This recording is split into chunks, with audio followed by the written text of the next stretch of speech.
Welcome to the Happier Lives Institute's Wellbeing course. In this course, we are going to cover why measuring well-being is important, the history of well-being, how we measure it and what the WELLBY is, whether we can trust measures of well-being, some common questions we often get about well-being, how we translate well-being data into cost-effectiveness, and finally, practical tips for implementing well-being data collection.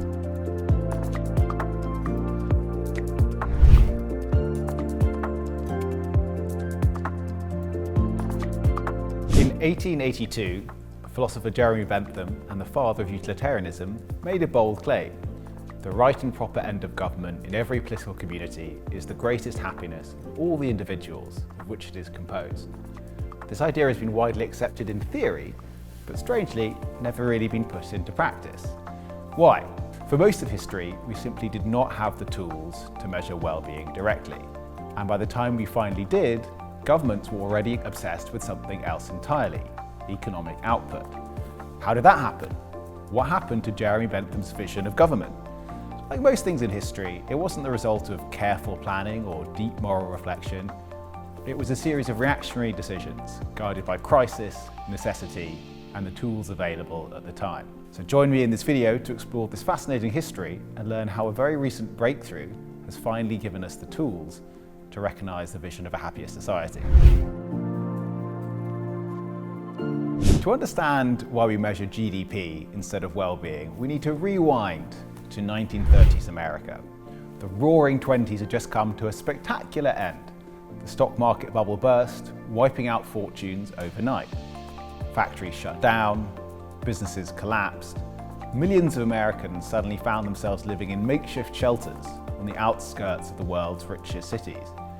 It was clear that things were bad, but how bad? The government had no way to measure the full extent of the disaster. They relied on disconnected data, factory output, trade figures, tax revenue, but these didn't really give them the full picture of the economic problem.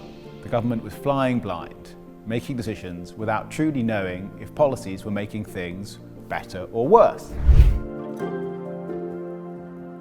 That's when they turned to an economist named Simon Kuznets. Simon Kuznets wasn't a politician. He wasn't a public speaker. He was a meticulous, quiet data guy, a guy who loved numbers but also understood their limits. In 1932, Congress gave him a massive task to find a single unified metric to help them understand the state of the US economy. And in 1934, he delivered just that. His new metric, what we now call gross domestic product, or GDP, became the first clear single number snapshot of an economy. It worked. It gave policymakers a tool to track recovery. But Kuznets immediately saw the danger, and in his report he issued a stark warning. The welfare of a nation can scarcely be inferred from a measurement of national income. To him, GDP was a blunt tool, useful for tracking the current economic crisis, but completely inadequate for measuring human well-being.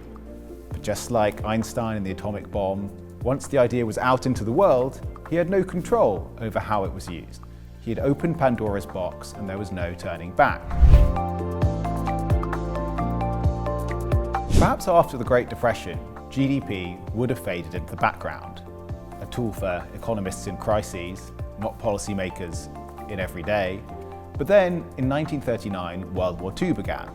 Once again, government needed a single number to track national production, this time for the war effort. GDP became the perfect tool for wartime decisions. By analysing historical trends, Kuznets estimated useful things like that military spending could safely rise to 40% of GDP without economic collapse. Armed with rich data like this, the US could scale war production efficiently without breaking the economy. GDP's success in guiding wartime decisions cemented its place as an essential tool for government planning. In 1944, near the end of the war, at the Bretton Woods Conference, GDP was officially adopted as the global standard for economic measurement. What had happened to Kuznets' warning? It was buried by political desire for a single number, one that could neatly signal their success, or more importantly, perhaps their opponent's failures.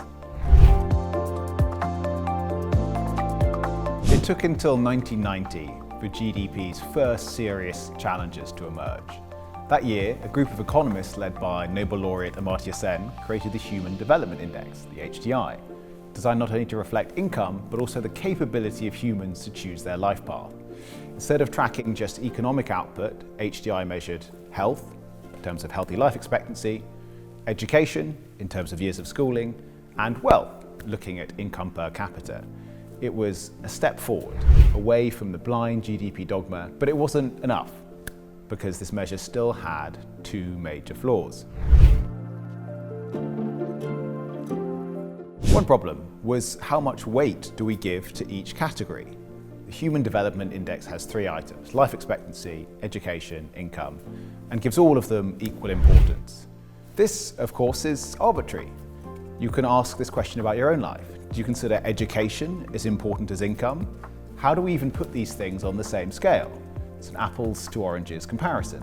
The second problem was this: are health, income, and education really all that matter? Senator Robert F. Kennedy once said of GDP that it did not capture the beauty of our poetry, or the strength of our marriages, the intelligence of our public debate, or the integrity of our public officials.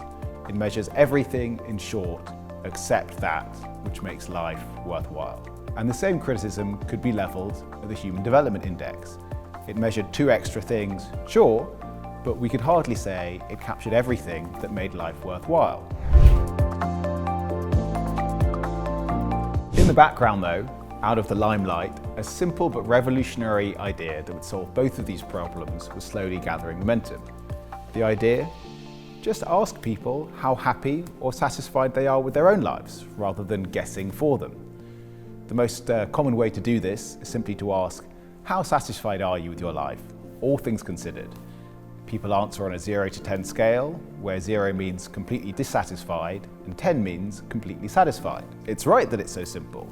You can tag this question onto any surveys you already use or experiments you're running for a pretty tiny cost if you're already talking to people. Although this measure of a person's well-being has existed and been used since the 1970s, it took an embarrassing further 40 years or so for academics to turn this into a unit which could quantify changes in well-being. So around 2020, researchers solved this problem by introducing the WELLBY, or the Wellbeing Life-Year. A WELLBY is defined as a 1-point increase on a 0 to 10 life satisfaction scale for one person for 1 year. So imagine Alice is quite unhappy and she rates her life satisfaction at 5 out of 10. She receives, say, a $1,000 cash transfer. Her life satisfaction goes up from 6 out of 10 for 1 year, after which she returns to 5 out of 10. This means she got one WELLBY. So why is the WELLBY just better than just knowing about the change in life satisfaction? Well, it adds the dimension of time, and you can look at the number of people affected. For example, imagine there was another program for which the same money could provide Bill and Kathy with therapy. This fundamentally changes their outlook on life, leading both of them to increase their life satisfaction rating by 1 point, but the effect lasts 10 years. So although 3 got a 1-point increase in life satisfaction, Alice got a 1 WELLBY increase, a 1-point increase for 1 year, whereas Bill and Kathy each got 10 WELLBYs, a 1-point increase for 10 years. And there were 2 of them. So by adding up the WELLBYs, we can see that the second program created 20 times more well-being than the first one. There is really nothing complicated going in here. It's literally not rocket science. So hopefully now you understand why GDP was never meant to be the main way that we measure social progress, why we should measure well-being with life satisfaction rather than composite measures like the Human Development Index, and how we turn the life satisfaction into a unit, the WELLBY. But is well-being a reliable measure?